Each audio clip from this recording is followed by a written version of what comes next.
Hi, I'm Ruthie Bowles, owner of Defy the Status Quo, and you're listening to an episode of the Defiant Business Podcast, your 10-minute daily shot of business knowledge. You don't have a lot of time, and I'm not going to waste it, so we'll just jump right into it. In June, I attended a Startup Grind Baltimore event for companies that are growing and looking at things like investing and pitching and stuff. And Aaron Sue was the speaker that night, and he gave us all a lot of things to think about in terms of pitch competitions. So now keep in mind, my understanding is pretty basic because I'm just now starting to look at pitch competitions now that I've got ideas that might be worth pitching. Um, but basically, you go and you talk about your business for a predetermined amount of time. You may be able to have slides or props, or you may not. You may have 5 minutes or you may have 1 minute, and that's the competition. But usually, some pre stated amount of money is on the line. And for many of them, you don't have to pay it back. There's not like interest. And depending on the organization, they may or may not, require you to like report heavily your activities. There's all sorts of things, and you kind of have to look at the individual organizations. But he gave us some tips, and I think a lot of it kind of crosses over into what you'd consider to be good public speaking. So, one of the first things he said is that you want to project confidence and you want to be relatable during your pitch. And he said that typically, if you're doing like an impromptu pitch, like there were a few people who did impromptu pitches at the Startup Grind Baltimore event.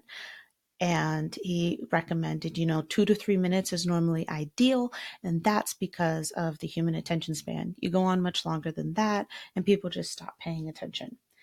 This says, he also mentioned something really good. So, figuring out what it is that you're confusing people on or what you're not saying, he says you can pick that up by listening to the questions that they ask you, because that tells you what they didn't understand or what you didn't say. So, if you get consistently some of the same questions, you can add that into your pitch. I thought that was a super awesome tip.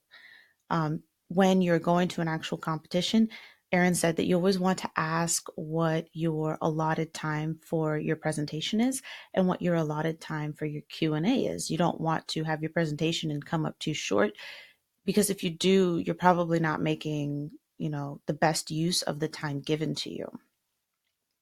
He mentioned researching the investors and the structure, and then structure your pitch accordingly.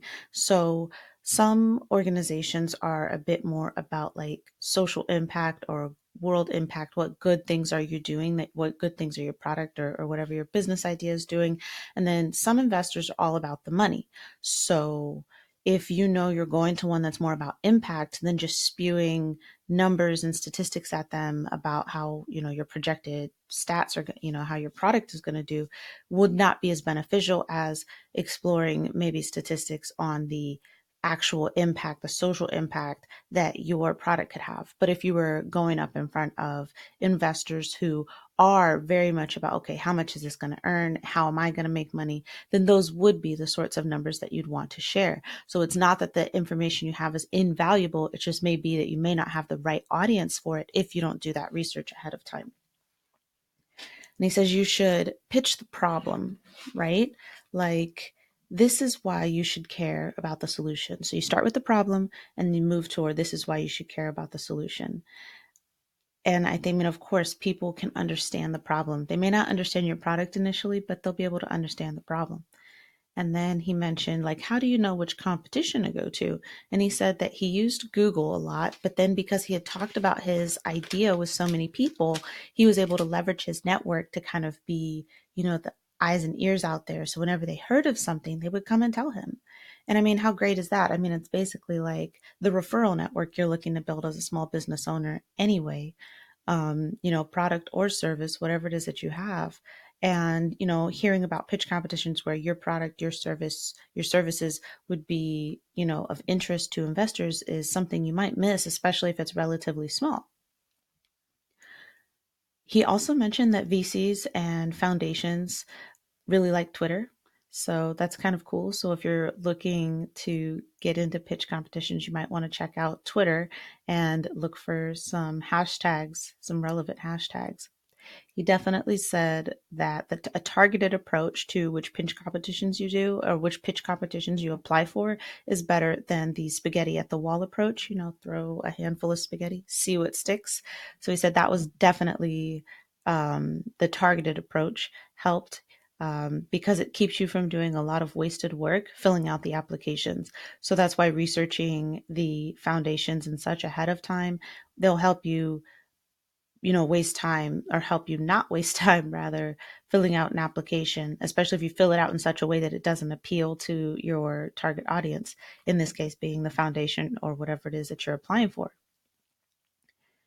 He also recommended that you build relationships with the organizations that you're looking to apply to. So he said, this includes, looking out sometime ahead of the competition, but he said he's even done some, kind of relationship building there at the competition. You've done a good job. Now you just go chit chat with the judges or the organizer. And, you don't ask about your pitches. You don't talk about that. You just talk about other things because everybody's got other pieces of life and pieces of their lives, and showing interest can, gain you some favor. So when you're putting together your application, when you're putting together your pitch deck, he recommends that you have a master deck and then tailor it to the competition that you're applying for, to the competition that you've applied for, and now you're going to be attending. And he says what ends up happening is this may take more time up front, but what ends up happening eventually is that because your master deck grows and you start to have these answers to these questions, it becomes easier to tailor your deck to whatever competition that it is you're attending. So eventually you will end up saving time, but you'll have a more targeted pitch deck for the competition that you're at. And that was an awesome recommendation. I do something similar with my content marketing proposals when we're working on a big project or we're working on a project that's expected to be long term or ongoing. I have proposals that I've used that I will pull from to structure new proposals. So it's kind of like a swipe file or, like you said, a master deck. So that is something I would definitely recommend. And he said, keep in mind that you're competing as soon as you apply. So if you are interested in applying, it can't hurt to reach out ahead of time, because you'll find out whether or not you'd be a good fit. And it also gives you that opportunity to start building that relationship because you're asking for their opinion. And, he said, frame it around, not wanting to waste their time by applying and not being a good fit. So I thought that was really good opportunity, because you have to wonder, I guess, like how many people just apply and then they never reach out. So it might be a change of pace. It would be something different, and it shows that you take initiative. And people who take initiative, that's typically a good sign of someone who's going to work really hard and move their product or service idea forward. So they would potentially be a better investment in terms of money. And he said the thing that people often forget in their pitches because they get caught up in the product or service, whatever it is that they're presenting, is the so what? Why does it matter? So he said you can always work on completing your pitch with the phrase, that's important because. So I've explained all these things. I've explained the problem. I've explained the solution. But what about the so what? Why does it matter? So this matters because, that's important because, and then the final one, and I think this one would probably work really well for the all about the money investors, but it's people will buy it because. And it's, it doesn't get much more explicit than that. And Aaron said, be explicit. So do your homework, establish rapport, keep your master deck, and structure things: problem, solution, and so what. Okay, so yep. So that was my kind of recap from the Startup Grind Baltimore event where Aaron Sue presented, all this valuable information on pitching.